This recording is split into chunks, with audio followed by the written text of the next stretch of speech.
Sveiki visi, su jumis sveikinuosi aš Raudonasis Labinas ir šiandien jums parodysiu, kaip į serverį įkelti texture packą, arba kitaip tariant padaryti, kad kai kiti žaidėjai jungiasi į jūsų serverį, pats serveris rekomenduotų atsisiųsti ir automatiškai įsirašyti resource packą.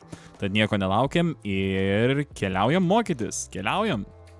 Gerai, tai mums reikės 3-4 dalykų.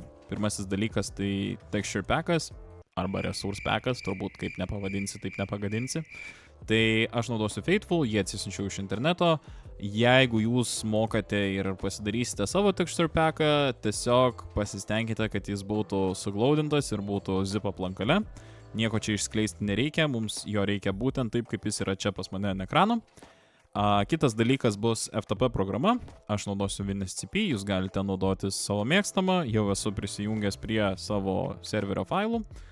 Ir toliau bus mūsų naršyklė, tai žinoma valdymo pultas ir pats svarbiausias puslapis yra MC Packs, tai jo nuoroda bus palikta aprašyme, o dabar mažiau kalbų, daugiau darbų, tai spaudžiam pasirinkti failą, pasirenkam savo texture packą, jį atidarome, spaudžiame upload ir va čia atsiras labai svarbi informacija, kuri yra reikalinga, kad gautumėt tą stebuklingąją žinutę, kai jungiatės į serverį, kad rekomenduojame prisijungti ten su tokiu resource packu.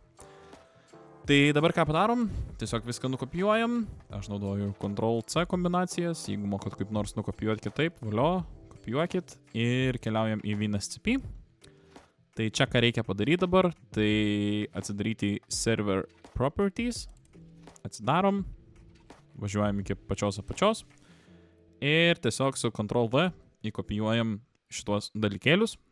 Ir dabar nusikopijuojam, čia kaip matote yra lygiosios ženklas, tai viską kas yra po lygiųjų, o šitą visą eilutę nusikopijuojam, vėlgi Ctrl+C, susirandam jau padarytą, čia Ctrl+V, nereikia šito tarpo, jį ištrinam.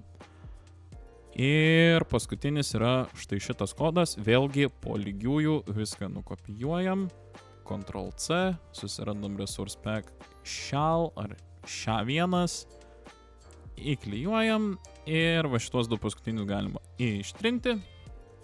Tai dabar ką padarom, išsaugom ir viskas, voila.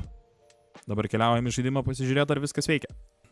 Gerai, tai aš jau žaidime, spaudžiu žaidimas tinkle, savo serveris ir štai kaip matote yra žinutė, tai dabar viskas ką reikia padaryti, tai tiesiog paspausti taip. Ir na kaip matote viskas puikiai veikia, štai kaip atrodo juokingai mūsų naujieji villageriai. Tikrai matos, kad texture packas suveikia, labai keistai tu atrodai, draugė. Tai va taip paprasta yra padaryti, kad kai kas nors jungiasi į jūsų serverį, pats serveris jam rekomenduotų atsisiųsti ir automatiškai pritaikyti resource packą. Tikiuosi, kad jums pamoka patiko. Jeigu pamoka patiko, būtinai paspauskite mygtuką patinka, būtinai prenumeruokite Red Fox Cloud kanalą. Jeigu mane žiūrite kur nors kitur, tai būtinai paspauskite širdelę. Būtinai sekite Red Fox Cloud. Na, o su jumis buvau aš Raudonasis Lapinas. Parašykit man kokį komentarą, aš labai pasiilgau jūsų komentarų, kokios jūs pamokos dar norėtumėt. Ir sakau jums iki kitų pamokų ir kitų susitikimų. Ate!